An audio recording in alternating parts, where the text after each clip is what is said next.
So is Tom Brady actually good, or does he practice witchcraft? So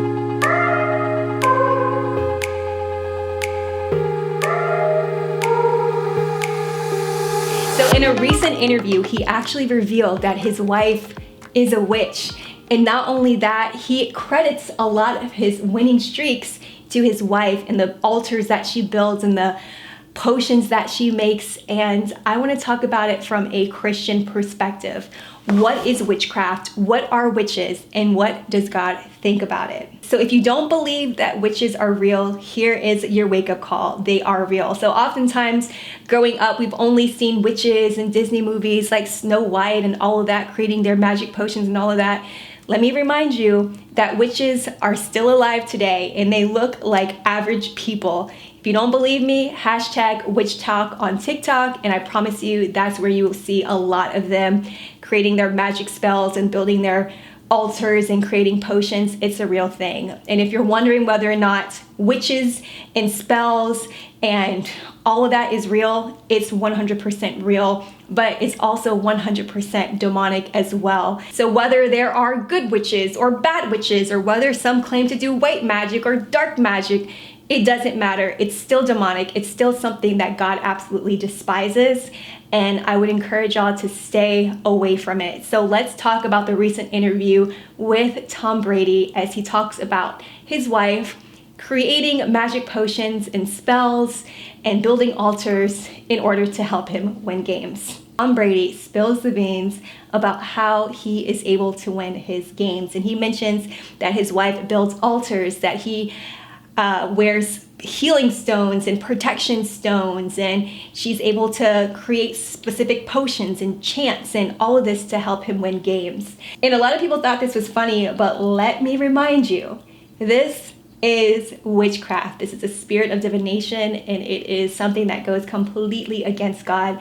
And ultimately, this is demonic. It is something that the Bible strictly warns us and forbids us to do. So why is this so wrong? So even though it may seem harmless and it may seem fun and all of that, witchcraft is something that we should stay away from, because it not only takes the attention and the glory off of God, but it also encourages us to be our own God and focuses on our own self and puts our hope and trust into our own physical or capable abilities. And that is not what God encourages us to do. The Bible tells us to trust in God and lean not into our own understanding. So I'm going to talk about witchcraft. I'm going to expose these supernatural practices that God is against, so that we can ultimately have more wisdom and insight about what witches are, what warlocks are, and how we're ultimately able to pursue God and stay away from these demonic practices. So for those of you who are wondering whether or not witches are real, whether witchcraft is real, whether all this stuff is real, let me remind you, it is 100% real. It even has several examples within the Bible. So taking a look at the book of Exodus, where God encourages Moses to go to Pharaoh to let God's people go, he grants Moses the ability to perform miracles in order to confirm what God is saying to Pharaoh. So number one, Moses turns his staff into a snake. Number two, he turns water into blood. And number three, he brings about an abundance of frogs, and they completely plague the entire country of Egypt. But Pharaoh didn't care, because his magicians and sorcerers were able to replicate every single thing that Moses did with those miracles. So if you're curious about whether witchcraft is real, or sorcery or divination is real, it's 100% real. But even though it is real, it is from demonic forces, and the Bible encourages us to stay away from it. So another reason why people often seek witchcraft and sorcerers and mediums and psychics is because they want to feel the presence of God. So whether they seek to get the authentic source from Jesus, or whether they seek to get the counterfeit source from the devil, people are desperate to experience a supernatural encounter. There's always this void that they want filled, but it can ultimately only be filled through Jesus Christ. And we see this example with Saul.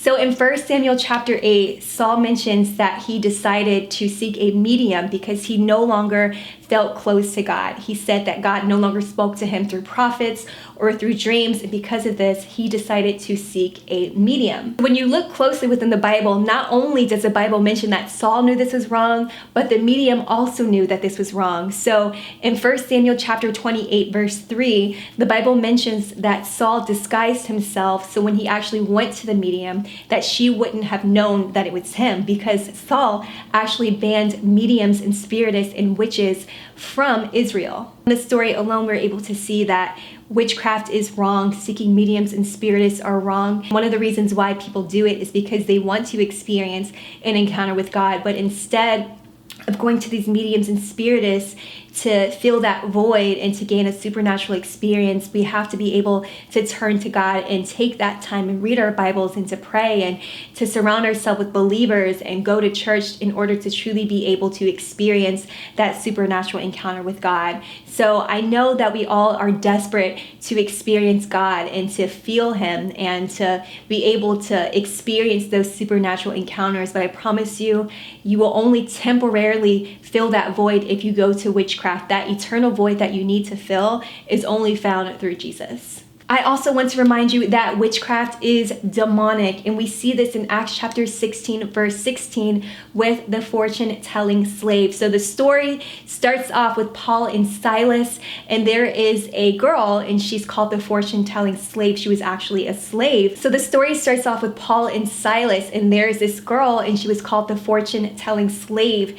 And the Bible mentions that she had a spirit of divination, and she kept following Paul and Silas around, and Paul got so annoyed that he cast that evil spirit out of her, and because of that they actually went to jail because the owners of that slave were no longer able to make money off of her. But what's important to understand here is that her fortune-telling abilities came from a demonic spirit. It specifically says that she had a spirit of divination. But what's important to understand here is that her fortune-telling abilities came from a demonic spirit, because the Bible specifically says that she had a spirit of divination. So I want to remind you that yes, witchcraft is real, fortune-telling is real, palm reading is real. All of this is real, but it does not come from God. It comes from the devil. It comes from demonic forces. So please stay away from it. You are truly messing with your salvation, and you're opening the door for demons to enter into your life. No joke. All right, so to sum this whole thing up, Tom Brady says that his wife said, "You're lucky you married a witch, but I'm a good witch, not a bad witch." And the audience started laughing. Let me remind you, whether you're a good witch or a bad witch, whether you practice white magic or dark magic, it's still a sin, it's still witchcraft, and you are messing with your chances of getting into heaven. You're playing with your salvation. So if you are practicing witchcraft, horoscopes, sorcery, fortune telling, tarot card readings, yoga, all of that, building altars, Ouija boards, saying specific mantras, creating potions, creating spells, this is all witchcraft. I'm encouraging you right now to please stop. You are messing with your salvation, and this is something that God completely forbids us to do and warns us about. So in Revelation chapter 21, verse 8, it says that witches and warlocks and people who practice divination will not inherit the kingdom of God. So I'm telling you right now, please stop playing with your salvation. Throw away the healing crystals and the protection stones and the tarot cards and all of that. It's witchcraft, it's sorcery, it's demonic. And this is your warning from me to tell you to please stop it if you really care about what God says. So I hope this has helped you. Please let me know if you have any questions.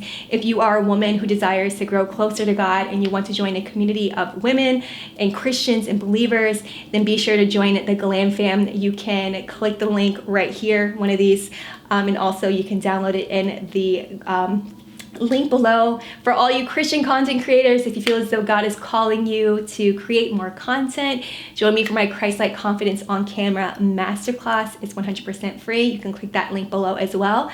But other than that, thanks so much for joining, and feel free to check out any of these videos, and be sure to subscribe if you are new, and I will catch you another week, next week. Stay glamorous.